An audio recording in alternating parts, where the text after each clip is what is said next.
I'm a fighter, always have been. In the ring and in business. 30 years of battles, rising, falling, rebuilding. I've made money, I've lost money, but it wasn't until I created Zapata Systems was I able to really find my way out. But the toughest fight, it wasn't physical.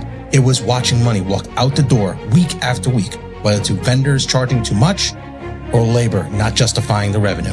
That money stress, it doesn't always stay at work. It follows you home, turns into arguments, cold dinners, and broken peace. And then there's the IRS, back taxes, deadlines, pressure you can't punch your way out of. Zapata Systems shows you what you're really paying. It gives you control, leverage, and savings. This isn't about surviving. It's about winning. You're in a fight. Start acting like it. Zapata Systems. Fight smarter.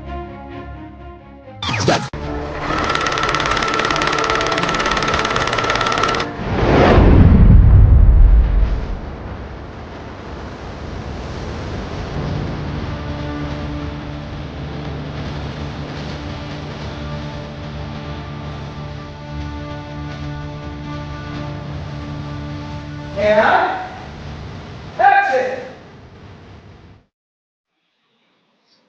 All right, guys, welcome. We got another great show this week. We're going to talk about Avengers trailer, possibly. We got Plastic Man, we got Street Fighter, and we got Marvel Zombies to talk about, and much more. But first, let's introduce the team. We got the screenwriter himself, Rob Alvarenga. What's up, Rob? Gentlemen, what is up? What is going on? And of course, Dave DC Caleri, our Ghostbuster expert. What's going on? So I have plenty of Plastic Men here as well, so I'm ready to talk about it. Nice. That sounds cool. But first, we actually have a new sponsor, Costa Nostra brand. I got the shirts back there. Go to costanostrabrand.com. Get shirts, get hats. They're official sponsor now of the Zapata brand. So they're on board. Go to Costa Nostra. I got you guys your shirts. I got to send them to you. Yeah. And a bunch of stuff for you. I'm going to send them out to you guys. So they are the They brand. should also start doing like some mafia-themed coffee because I feel like Costa Nostra sounds like it should be a coffee brand. It should be a call for. Hey, don't tease me with a good time. All right, guys. So let's get started. Let's first talk a little bit about some Street Fighter. I played the game when I was a kid. I used to play with Gully fighting. That was my favorite guy.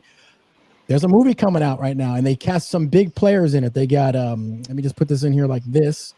They got, let's see, it looks like 50 Cent is going to be in there. Jason Momoa is going to be in there. A lot of stars. Roman Reigns, Cody Rhodes. I enjoyed actually a whole Street Fighter thing. I thought it was pretty cool. The video game actually. Rob, are you looking forward to this movie? Yes. Bottom line is that I knew that question was coming, and I was like, am I really excited about this? And I have to be honest with myself. That I am, because look, you just mentioned it. It's one of those things where you grew up, with that video game.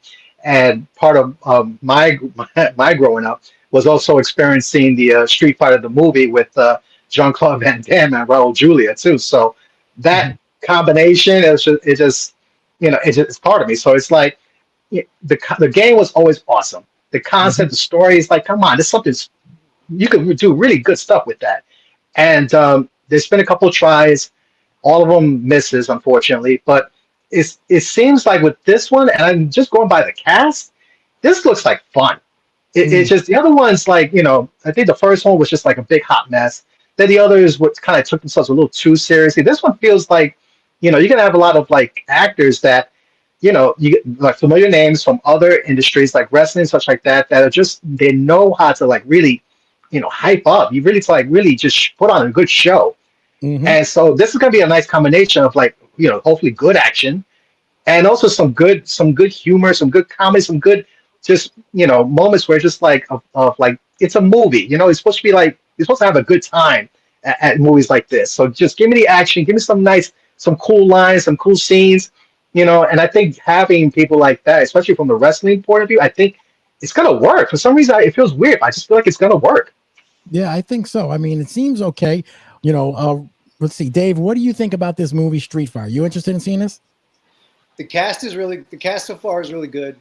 I think we'd agree this original Street Fighter with Jean-Claude, not great, but still holds a special place in a lot of people's hearts because of how bad it is. So I'm kind of curious. Like, I do want to see where they go with this, because we've also unfortunately, we've been let down by terrible Resident Evil movie, followed by terrible Resident Evil movie, and then obviously we've just had the Mortal Kombats. So these types of movies don't have a really great track record, but doesn't mean that one of them can't be great. So it's going to be interesting to see what happens here. And listen, in a world where Minecraft can almost make like $1 billion, or if it did or whatever, like there's hope. Yeah, anything's possible. Anything's possible. I think you're right. Well, we'll wait and see. They're still filming it. It's still early and everything, but it looks like the cast is great. So we'll wait and see what happens. The next thing I want to talk about is, you remember the series What If? And they had an episode about Marvel Zombies in there, and it was pretty cool. And now they're actually doing the Marvel Zombies, which debuts September 24th. Is coming up in a couple weeks, and maybe, you know, and I saw the trailer. The trailer was online. It looked pretty cool. I thought it was okay, pretty gory and everything. The Marvel Zombie stuff. Well, you know, Dave, I'm going to start off with you. Any interest in Marvel Zombies? The original episode from season 1 of What If I watched, and I thought it was good, but I don't know if that was good enough to string it along for an entire series. I don't know, because I started to try to watch season 2 of What If, and it just didn't. Yeah. They just don't grab me, and I don't know if it's because it's not mainline stuff, or something about those stories might actually translate better on the page, like on the comic book page, where you just can kind of see what you're looking at and have like a little bit of your own imagination spin on it. So I don't know, and for Disney to kind of really not say much about the Wakanda series, like I'm just trying to figure out what they're trying to do here, just in general. Yeah. They put out some weird statement about trying to get like the Gen Z male audience back. Like I really think they're floundering over there. Yeah, I don't know. Rob, any interest in seeing this Marvel Zombies? Some. I mean, I like the Marvel Zombies concept. I thought it was really cool they incorporated in the What If. I thought that was actually it was pretty cool that he did. It wasn't like a highlight of that series, in my opinion, but it was just, I thought it was just really, really cool to incorporate that, because it does, the comic book itself, there is a bit of a following, a bit of a cult favorite type of like a vibe with it. I mean, I've read those comic books, and they're very, very disturbing. And a lot, you know, but to Dave's point, it really translated well to the graphic novel / comic book medium. I kind of feel the same way. I don't know if you could actually do this as a full-on series. I kind of have I've heard some like ideas of how they're going to do this, and having like a zombie Scarlet Witch, kind of like, you know, pulling the strings. And I think the leader of the zombie army is, I think it's a Wakandan fighter. I think it might have been, I forget her name. You know, the head of I forgot her name. Okoye? Okoye, thank you. Yeah, that she's the leader of the zombie army. I'm not sure how that makes sense. So, I mean, I'm curious to see it, but I don't really have a lot of high hopes for this thing. I think this was better. It was better as a one-off. And for anyone that's a real fan of the Marvel Zombies, I think honestly, you probably just pick up the graphic novel at the compilation. You'll probably have a better time watching that content. Yeah, they haven't really pushed anything. I haven't seen that much about it coming out, and it's dropping in a week or so. So something tells me it's not going to be that good. If you have to ask me, that's what I think. Something is up. Oh, we'll wait and see. Now, something big with Marvel is obviously the Avengers Doomsday. Okay. Now there are rumors. Now it was pushed from May to Christmas, so it was originally going to come out in May. There are reports saying that around Super Bowl time, that they said that they will be putting out an Avengers Doomsday trailer. I don't know how true this is or not, but that would be about February. That's still a little bit early, I think. I think Brand New Day Spider-Man trailer would come out before that. But, you know, what do you guys think? I'll start, Dave. What do you think about Avengers Doomsday trailer possibly at the Super Bowl? Well, let's not forget some of the trailers that originally came out for, I want to say it was Endgame. And it was just black and white footage of previous movies. And there was nothing wrong with that, because at that time it really, I mean, I've watched them very recently because they've just kind of popped up on Instagram as like the anniversary of when those movies came out. And they were they were really good. They got the job done, but Yeah. it was a different time. Obviously, the storyline was different. So we could get something similar. We could get some clips of like Thunderbolts and Fantastic Four, and maybe even some black and white clips of Stark at some point, and some real stock footage of stuff that they may have filmed. So are we going to get something? I mean, it's a good bet because it's Super Bowl, but would it be like a full blown new footage and here's all the stuff? Probably not. I don't think it's a slam dunk. Yeah, me either. Rob, what do you think? Are we going to be getting a Avengers Doomsday trailer at the Super Bowl in February? Way better. I think if I'm heading this marketing campaign, yeah, there better be a trailer on the Super Bowl. So, and I'm not sure that we're gonna have like we'll have a teaser for sure. But in my opinion, Marvel/Disney, they got to show something. It has to be something new. It has to be actual footage of what you might see in the movie. This is too much writing on this Avengers movie.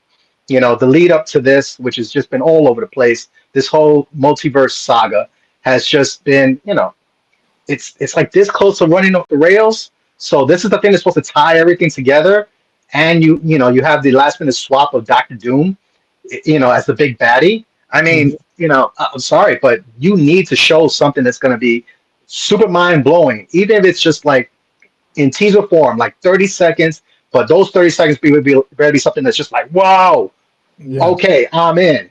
They have to have that buy-in. Yeah, it's early, but this production's going to be going on for a while.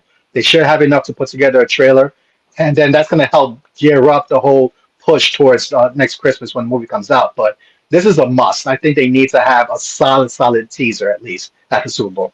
Yeah, I mean, that's the big audience. The news we've gotten on Doomsday so far has been Ryan Reynolds and Robert Downey Jr. fighting or not fighting. I still don't know what's real. And then confirming that it was RDJ in the Doctor Doom costume at the end of Fantastic Four. Like, that's it. That's all we got so far. That's all we got. Yeah. This is ridiculous. Yeah. The only thing about the story is that possibly it's not written yet. So what are we doing? Yeah, exactly. Which is a good possibility. It's finished. They don't even know how this movie's going to end. Yeah. There's a good chance Blade gets finished before Doomsday. And that's scary. DC is really starting to move, I think, past Marvel a little bit. I think they're starting to get in their own with James Gunn. It's a shame you could almost discount the last decade plus of like everything awesome that Marvel did. But to DC's credit, like they put a guy who knows what he's doing in charge. They're not trying to do too much. They're really taking their time and putting out good stuff. Like I'm so excited for Peacemaker tomorrow. The last episode was great. Everything is tying together. We already got news about the next Superman movie and what it seems to look like. I don't know. I'm going to talk about it. Yeah, it looks like it's going to be one of those Lex Luthor and Superman team up to fight possibly like a big Brainiac from space type of thing. Yep, I heard that too. He was on Howard Stern. This is happening. Yeah, it is awesome. That's awesome. DC fans should be super excited, and that's the thing too. James Gunn has worked with Marvel. He's seen the inside. He probably saw where this thing was going, and he was like, you know what? If I'm in charge, I'm not letting that happen. And it's showing in his work. And even to hear, I know some of these outlets take sound bits from like guys like Kevin Feige and twist them a little bit, because I saw one headline like head of Marvel says the reason Captain America 4 bombed is because it didn't have like. Right. And really, all he said is like it was the first one without Chris Evans. That's all he said. He's not actively taking a dump on Mackie, but at the same time, it's like he's also I feel like he's not standing up for the brand he created as much as he could. 100%. And speaking of James Gunn, he's also got another little thing happening, is that the Office star Riann Wilson has pitched a Plastic Man movie to James Gunn. Now, I love the cartoon from 79 to 81. There was a cartoon on Saturday morning. I used to watch it all the time as a kid. I used to love that movie, the cartoon, watch it all the time. And he's actually, I think he's actually one of the strongest, if you go that one, strongest characters apparently in DC. I don't know if that's true or not, but he's actually one of the strongest that can't be killed. I think Batman has a contingency plan to kill him if something happens. He's one of the strongest, he said. think it's Injustice, the storyline. But The Injustice, yeah. the Injustice storyline, yeah. Plastic Man, and he's been around since 1941, so he's in there. Even Riann Wilson says he wants to play the character. I could see that, I guess, a little bit. We'll see what happens. Change his costume. Yeah. So, Dave, you're a Plastic Man fan? I vaguely remember the cartoon, and I found it really enjoyable. I wish I could remember more about it, other than I was like, oh, this is pretty good. In the age of James Gunn, clearly anything is possible. So if we're gonna get a Plastic Man on film, James Gunn is going to be the one to like make it happen in some capacity. And if it's Rainn Wilson, great. It may not be. Like he may, if he's not in it. I mean, if he's writing it or executive produce it or whatever. But I mean, listen, just bring out all the randos. Why not? Listen, people forget that Iron Man, Captain America, and Thor, they were all like the B and C listers for Marvel at the time. Yeah. So because it's not Batman, Superman, or Wonder Woman doesn't mean that, Yeah. And Peacemaker's been, really popular now. So, and he wasn't a really nobody. I rewatched Suicide Squad the other day. Mm-hmm. Still pretty good. And as I'm watching it, I'm like, wow, I can't believe that the two excellent seasons of Peacemaker came off of this movie. Yeah. Yeah. Mm-hmm. And I think, he had David Bautista in mind for that role. That's what I heard.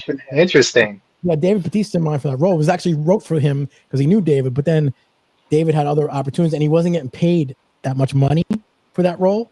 So they went to John Cena, and that's why John took it. And he worked out perfectly, Rob, what do you think about Plastic Man? Have you been a fan? I am a fan. I do remember that cartoon. That cartoon was a lot of fun.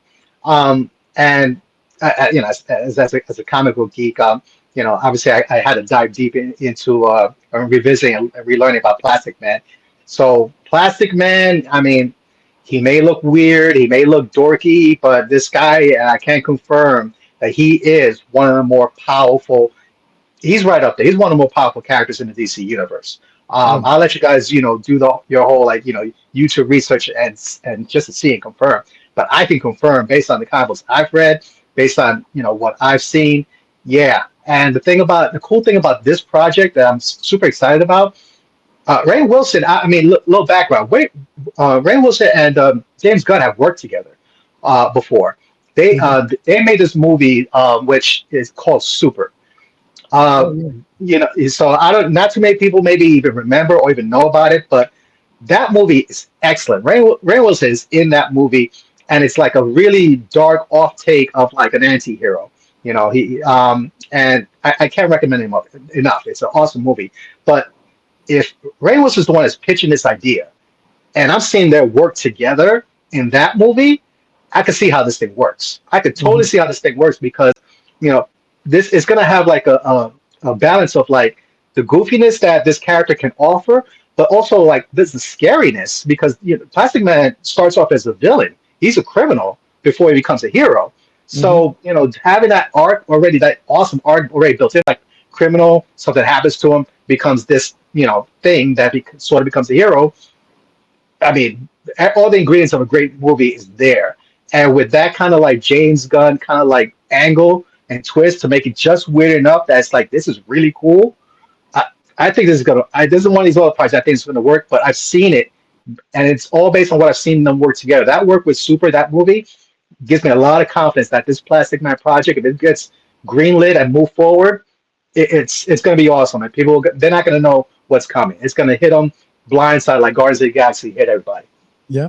I don't know if you guys heard about Clayface too. Clayface, James Gunn mentioned it, and he said that he wasn't really going to do it, but when he saw the script, he said it was like a great horror movie that he says he just had to do. He says, and that's why they did it. He says it was just, it wasn't in the cards. He didn't plan that out. I don't know if you heard that. But it was really good. Yeah, it's awesome take. Sounds like a great time. Yeah, so DC, I think they're going to be hitting it out the park. See what happens. All right, guys. So now we got a bunch of fan questions that are always coming in the mailbag over here. We got a lot of stuff coming on with the mailbag. Got a lot of questions. I always get my Ghostbuster questions coming in. So hold on, let me get this up set, ready to go. All right, first question here. From Jordan in Hell's Kitchen, New York. He says, Ghostbusters Dave, I'm a huge fan of GB. Do you consider Lewis, Tully, or Janine Melnitz a GB? Janine was in Ghostbusters on cartoon, Tully in GB2. It's funny. Janine she's also been in the new movies. So clearly Yes. she's still closely tied to the universe. There's something endearing about that character for some reason. Mm-hmm. And maybe it's because she had a really, really big part in the cartoon.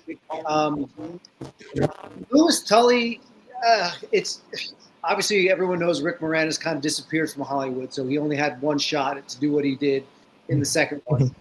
He showed up in the later run of the Real Ghostbusters when I think it was Slimer in the Real Ghostbusters, and it was heavily geared towards like young kids. Okay. So I would definitely rank Janine as like an official Ghostbuster. Yeah, Lewis maybe like auxiliary, the Junior Ghostbusters, but he's still in there, and also because he was their accountant for a little while, and Yeah. try There to you get him go. out. Janine's ahead of Lewis. Okay, we got that. All right, that's a good one. All right, That's a next big one. question, man. Next one from Henry G from PA says, "Hello, movie fellas. Can any of you recall the first movie you ever saw in a movie theater?" Oh, yeah, I could remember that. Rob, what about you? What was the first movie you saw in a movie theater? The first movie I can remember I went to the movie theaters for was E.T. the Extraterrestrial. Oh, shit. I remember it vividly because the first glimpse we see of E.T. scared the ever living out of me. And I remember screaming to my dad, like, get me out of here. I don't know what that is, but I don't want any part of it. And he's like, no, I paid money. You're going to sit down. We're going to watch this movie. So, the rest of the movie I enjoyed, but I just remember that was my first intro into like watching, something on the big screen. So, yeah, E.T. Dave, what do you got? Mine's actually the same. E.T. was the first thing I remember seeing. I only remember like 3 minutes of being in the theater and watching the film, but that's the first thing I remember seeing, and I can't even remember what the next, like the actual next movie might have been. Mine was Empire Strikes Back. All the '89 bangers: Batman, Back to the Future, and Indiana Jones. Yeah, I would say mine was Empire Strikes Back, and I remember that because when Luke and Leia kissed, I remember being confused, like. Why are they kissing? Because like I was very confused because I'm like, oh, I thought that was Han Solo's girlfriend. Why is that? I was very confused. Right. I remember asking my mother, like, why are they kissing? Aren't they? Why did he do that? Why did And I remember was confused. I didn't obviously know that they were brother and sister then, but I was like very confused because I thought she liked Han Solo or Han Solo liked her, and I was like, why is that? And I remember that sticking out in my head for some reason. I don't know. That was why. So 1981 for me. One of the most awkward moments in Star Wars. Exactly. All right. Ronnie B, West PA says, is there a movie right now you wish they would made a sequel to, or a movie a sequel was not needed? Let me see. I think a sequel I always wanted them to do, believe it or not, that they didn't do was Galaxy Quest. Oh, interesting. I love that movie. I love that movie for some reason. I don't know why. I hear that a lot. And while Galaxy Quest was really good, it's also lightning in a bottle. Yeah. Like how do you do it again? That's true. It's pretty tough. It was really good. I like that movie. I don't know. Matrix. I think they didn't need some of these sequels of Matrix. The last one. No, they could have. The original Matrix is so good on its own. It could have stayed like that. I get that with how well it did, it made sense to try to cash in on it. And when you go back and watch them, there's actually some pretty good material in there. I just think it needed to be fleshed out just a little bit better. Yeah, I think so. Rob, any movies you can think of or no? Yeah, actually, it's two just left up to mind, and they're both on the horror side of things. I always felt that if they ever came out with a sequel to one of my favorite horror movies, Event Horizon, I thought that'd be pretty sick. Because, and not that the original actually needs a sequel, but I just thought that there was a lot you could explore with this, the interdimensional like engine of that ship that actually could go into like hell and back. And, is that the first time something like that was ever tried? Peter Weir in the movies, the one that created, he had to have done tests. So what did he touch the other side during that? Things like that. I always thought about that. I just thought there was a lot to explore in that universe that could be a really sick sequel. Sequels that didn't need to happen. I think anything after in the Aliens franchises and Predator for that same reason, anything after their second movies, I think that was just it. Just cut it out. Because you guys, they just went in some really weird places. Yep. Predators was good. Predators was really good. Predator, you said? Predators, it was a one-off though. It's like they gave that one idea. You never saw anything else like it ever again. That's one that needs a sequel. They set it up too. They were dropping They did things. Yeah. That's one of those examples of like it's like at some point like every other movie was good. Like AVPs weren't great. No. Prometheus and Covenant was better than Prometheus. Romulus is pretty good. Alien Earth has been pretty good. Yeah, but it's like they seem like they're always trying to catch up to the original. That's why every time you see any of these sequels, you're like, I get it. I get what you're trying to do. It's just like it's been done, and it was done better when the first one came out. Well, we'll see. Here's the next question. Derek S. from Hope, New Jersey says, I'm a huge Ghostbusters geek. Does anyone own a proton pack? And I gotta say, probably Dave has a couple of them. Aside from my new blaster up there, I got rid of my pack maybe 5 or 6 years ago. Okay. I had one from a prop group I was a part of way back in like 2000. It was great, and I had it at a time when packs were big, but there was only one guy, and I doubt you guys ever heard of this guy. His name was Paranorman, and back then he was the only guy who had. I think he was going off plans from like a Planet Hollywood pack, like a Screen Use 84 pack. Yeah.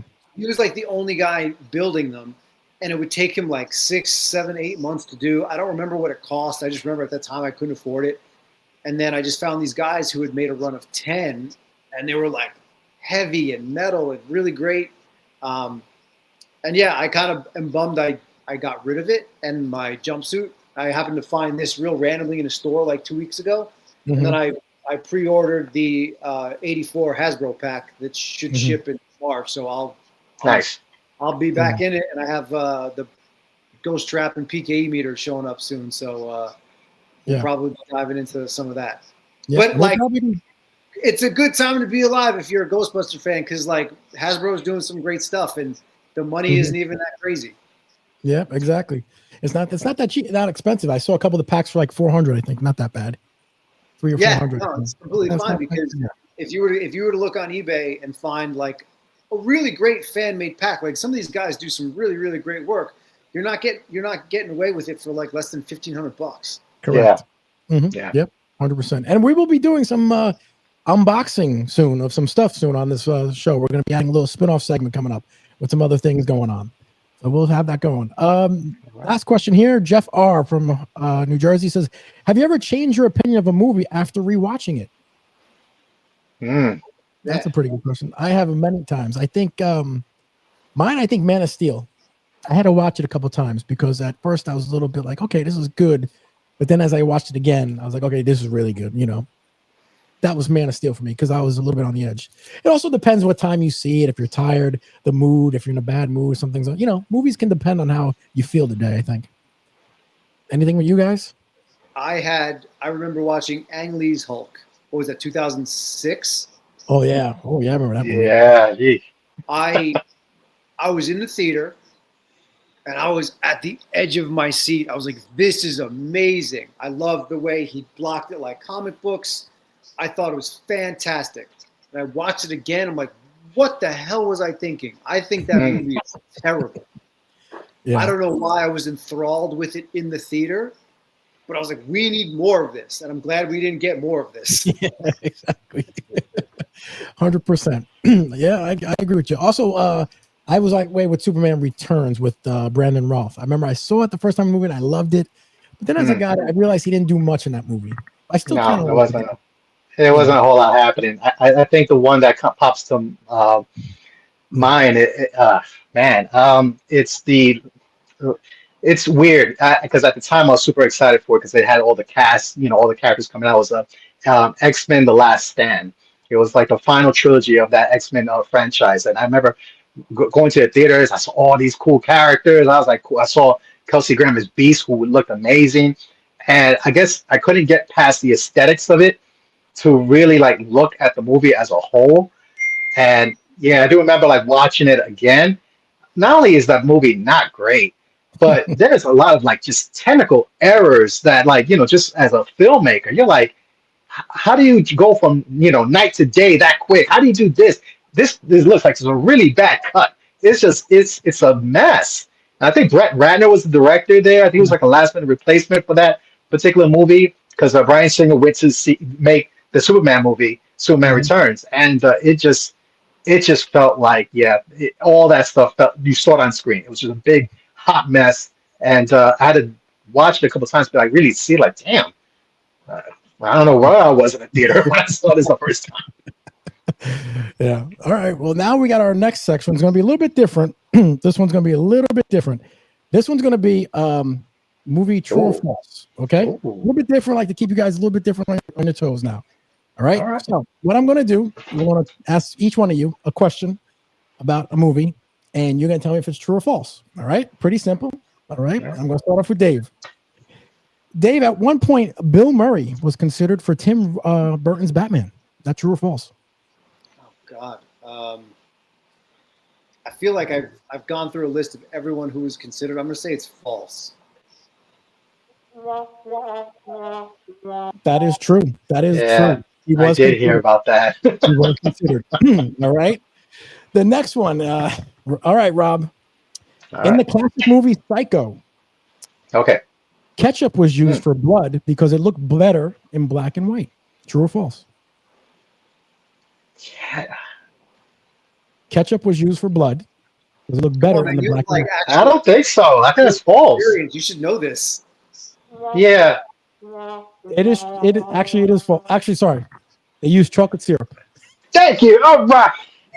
Why do you do that to me? They used chocolate syrup. I just read the wrong one. I was looking at the next one. That's right. It is false. It was chocolate syrup. All right. All right, I'll get you this one. Ready? Ready, Rob? The time machine in Back to the Future All right. was originally a refrigerator. Haha, that is absolute true. That is true. All right. Let's see, Dave. In Avengers Endgame, Chris Evans was the only one to receive the full script so that no leaks were prevented. Oh God, I don't know. I'm going to say. I'm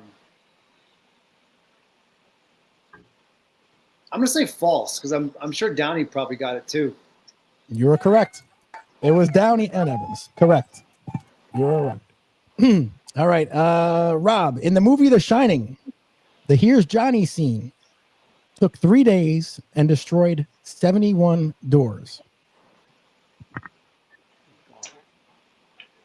I'm gonna go with I think that's true. It's false. It only destroyed 60 doors, not 71. That's impressive. Right? All right, Dave. Will Smith was offered the role of Neo in Matrix. That's true.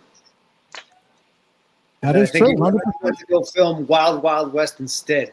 Yeah. Yeah, that's 100% true. You're right. I'm going to stick with Dave on this one. The Stay Puft explosion in Ghostbusters, they used shaving cream. Also true. Very good. Impressive. Very good. That's All right. ridiculous. Too. All right, Rob. Buzz Lightyear's name was actually Lunar Larry until they changed it. Lunar Larry. How? No, I'm gonna go false. It sounds too much like Leisure Suit Larry. Exactly. I'm gonna go false. That is true. Wow. His name was Lunar Larry. All right. Dave, James Cameron wrote the script for Avatar in 1989, but waited until technology caught up. Part of me wants to say true because I know that actually is true, but you may get me on a technicality in the year. You're So I'm going to absolutely say right. sounds false. That is correct. You got it. You're right. He did, but it was 1994 is when he actually wrote it. Wow. But you were right, Dave. You got him. You're getting pretty good. Now, here's one last one. Ready? All right, Rob. All right. The mine cart scene in the Temple of Doom was actually made for Raiders of the Lost Ark. Oh. I'm gonna go with true. Correct. That's true. Very good. Very good. Very good. Well, you guys got those pretty good, you know. All right. Not bad. Not bad. But that was that little bit different section. You guys We like it. Yeah, we like that one. 50-50, We'll get, you're like, watch it. lose. Go. What? What? What do you When say? it's 50-50, you're like, I got nothing to lose. Just do it. Nothing to lose. It's the easiest. 50-50 chance to get it wrong, right or wrong, you know? All right, guys. Well, that's pretty much it for our show. But I do want to mention one last thing that's kind of a little bit off subject, that I don't like to go into the political stuff. I just want to say Charlie Kirk was assassinated at the school, you know, and I want to just bring that up at 31. I don't like to go into political stuff too much, but whatever you stand for, whatever side, it's a very horrific event that happened. So rest in peace to his family, you know, to him, his family, you know, prayers for his family. He was a religious man, and I really feel bad that this happened. It's really going to tear the world apart here. You know, we shouldn't be doing stuff like this. You know, he was a family man, believed in Jesus and everything. I mean, really sad day. I don't know if you guys want to say anything about it. It was really pretty sad. Yeah, I'll say something very brief. I mean, no matter what, I mean, I know we're at an age of like division, you know, and you know, it's not really even debates and stuff. Either you're right or I'm wrong kind of deal, which is, you know, it's stupid where we are as a society. But this is never the answer. Political violence is just, there's no place in the world. So, you know, whether you agree with what Charlie, you know, said and when you didn't, and I mean this with all my heart, you shouldn't lose your life over this. Okay, this is supposed to be America, right? You know, land of the free, basically freedom of speech, all that stuff there. You have to respect that, and it's no reason to take someone's life just because you don't agree with what they have to say. Because that's not the idea what this country was founded, and it just has no place at all. That man lost his life, and a family now doesn't have a husband, children don't have a father. It's like, no, it's unacceptable. And yes, rest in peace. Prayers to his family and friends. Yeah, every time I saw a video of him talking to somebody, he did it in probably one of the most informative and respectful ways. And there you'd have tons of atheists and things like that trying to get him in gotcha moments, like, oh, what about this? And he would just reframe the question and treated them like a person, like a human being. He was having a conversation with a human being. Didn't try to be right, didn't try to belittle them, just stood behind what he believed. And the fact that he wasn't even, as far as I know, he wasn't even being political as he was having his talk today. Someone just disagreed, and this is where we've gotten. And then I know that there have been people online saying, well, you know, he said that sometimes you need some gun violence to make sure the Second Amendment doesn't go anywhere. And people can say whatever they want about that, but it's very clear that a lot of people being like, well, you said this. These people haven't been slapped in the face enough, or at least once in their lives, to understand, like, when things hit close to home like that, and you see that society feels okay handling a disagreement like this with a weapon, taking someone's life, like, it's just not. No. Where are we? Where are we with certain things? And the problem is, I think more people. The unfortunate thing is, things like this are the things that unfortunately seem to what needs to happen to swing it back in the other direction. And I hope that there's not much more crap left to happen, and we can really start to get back to like being people. I hope so. I really hope so. It's kind of sad, you know, everything. We shouldn't be like this. All right, guys. Well, thank you guys again. Another great week. We'll have another great show next week. We'll see you guys later, my friends. Hey, guys. You got it, bro. Right. Started from nothing. Jersey streets, we owned it. Jay-Z pumping iron. Body builder Cody. Beans on the